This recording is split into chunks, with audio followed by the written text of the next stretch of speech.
नमस्कार दोस्तों, क्या महाराष्ट्र के विधानसभा चुनावों से पहले भारतीय जनता पार्टी के एक बड़े नेता ने वोटर्स को पैसे बांटकर प्रभावित करने की कोशिश की है? क्या यह भारतीय लोकतंत्र के लिए एक काला अध्याय बन सकता है? आज हम बात करेंगे महाराष्ट्र में सामने आए एक विवाद पर, जिसमें बीजेपी के राष्ट्रीय महासचिव विनोद तावड़े पर पैसे बांटने के गंभीर आरोप लगे हैं और कुछ फोटोज वीडियो भी वायरल हो रहे हैं। पूरा मामला क्या है, आइए जानते हैं विस्तार से। घटना 19 नवंबर को है, जब बहुजन विकास अघाड़ी के अध्यक्ष हितेंद्र ठाकुर और उनके बेटे क्षितिज विरार के एक होटल में पहुंचे। वहां विनोद तावड़े बीजेपी उम्मीदवार राजन नाइक और पार्टी कार्यकर्ताओं के साथ मीटिंग कर रहे थे। बीवीए ने आरोप लगाया कि विनोद तावड़े 5 करोड़ रुपए लेकर आए थे और वोटर्स को पैसे बांटने की कोशिश कर रहे थे।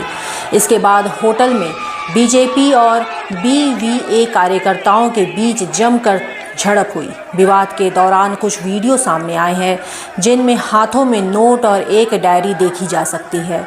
इस डायरी में कथित रूप से पैसों का लेखा जोखा था। बीवीए के आरोपों के बाद चुनाव आयोग ने इस मामले को गंभीरता से लिया है।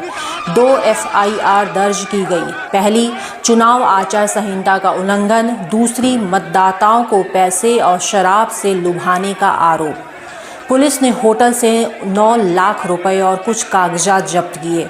हालांकि चुनाव आयोग ने केवल इतना कहा है कि कुछ सामान सीज किया गया है। विनोद तावड़े ने इन आरोपों को सिरे से खारिज कर दिया है। उन्होंने टीवी 9 और ANI में कहा है कि मैं कार्यकर्ताओं से मिलने गया था, वहां चुनाव से संबंधित नियमों की चर्चा कर रहा था। यह विपक्ष की साजिश है। चुनाव आयोग को निष्पक्ष जांच करनी चाहिए।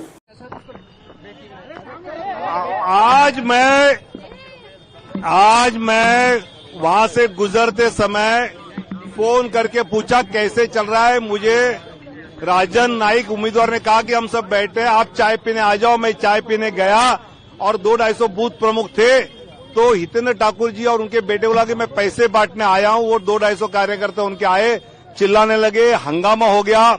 मैंने पुलिस को कहा, चुनाव आयोग को कहा कि आप सीसीटीवी फुटेज देखिए, जो चेक करना है वो कीजिए। जो कार्यकर्ता दिन रात पार्टी के लिए मेहनत करता है, उसके साथ चाय पीने के लिए जाना कुछ गलत नहीं। और मैं 40 साल से राजनीति करता हूं, मेरे जीवन में कभी पैसे का मामला आया नहीं, ये दुनिया जानती है। सुप्रिया ताई सुळे, राहुल गांधी और ये लोग ऐसा क्यों कह रहे हैं? और वो आके सीसीटीवी फुटेज आके देखे, जो चेक करना है चेक करे। और बाद में ये होने के बाद तो हितेंद्र ठाकुर और क्षितिज ने मेरे को अपने गाड़ी से छोड़ा, तो ऐसा कोई मामला नहीं है। उन्होंने अपनी 40 साल की राजनीति पर भरोसा जताते हुए कहा कि उन्हें जनता अच्छी तरीके से जानती है। दूसरी ओर हितेंद्र ठाकुर ने दावा किया है कि उन्होंने खुद देखा कि तावड़े वोटर्स को पैसे बांट रहे थे। ठाकुर ने कहा कि होटल के सीसीटीवी कैमरे बंद थे, उन्हें चालू करवाया। उनका आरोप है कि यह पैसे बांटने की सोची समझी साजिश थी। इस घटना के बाद महाराष्ट्र की राजनीति गर्मा गई है। कांग्रेस नेता राहुल गांधी ने ट्वीट किया, मोदी जी, ये 5 करोड़ किसके सेब से निकला है।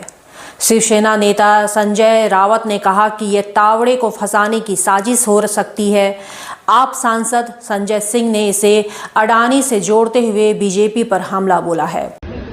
बटेंगे तो कटेंगे जैसे नारों का, भड़काऊ नारों का नारा देकर आपका ध्यान बांटने वाली भारतीय जनता पार्टी महाराष्ट्र के अंदर चुनाव जीतने के लिए हर हथकंडे अपना रही है। महाराष्ट्र को अडानी राष्ट्र बनाने के लिए नोट बांटे जा रहे हैं। जो लोग बटेंगे कटेंगे का नारा लगाते हैं, वो नोट बांटने में जुटे हैं।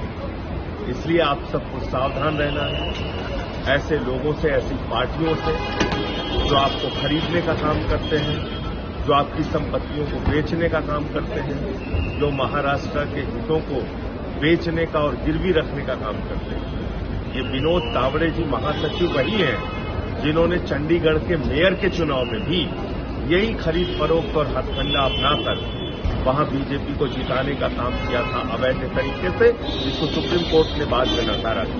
और कल उनके होटल में नोट पाए जा रहे हैं, 5 करोड़ रुपए वो बांट रहे हैं खुलेआम।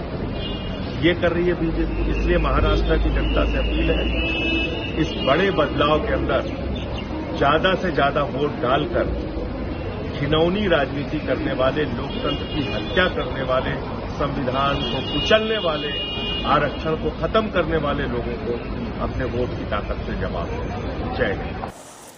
वहीं बीजेपी आईटी सेल के प्रमुख अमित मालवीय ने आरोपों को ड्रामा बताया और कहा कि यह हराने वालों का काम हो सकता है। इस घटना ने यह सवाल खड़ा किया है कि क्या भारतीय लोकतंत्र में चुनाव अब केवल पैसे और ताकत का खेल बन गए हैं। अगर यह आरोप सही साबित होते हैं तो यह देश की चुनाव प्रणाली और नैतिकता के लिए एक बड़ा झटका हो सकता है। दोस्तों, इस घटना ने सिर्फ महाराष्ट्र ही नहीं पूरे देश का ध्यान खींचा है। आपका क्या कहना है? क्या चुनावों में इस तरह के मामलों पर सख्त कार्रवाई होनी चाहिए? क्या चुनाव आयोग जो कर रहा है वो सही करेगा? कमेंट करके हमें ज़रूर बताएं। अगर आपको हमारी जानकारी अच्छी लगी हो तो वीडियो को लाइक करें और चैनल को सब्सक्राइब करना ना भूलें। हम मिलते हैं अगले वीडियो में। धन्यवाद।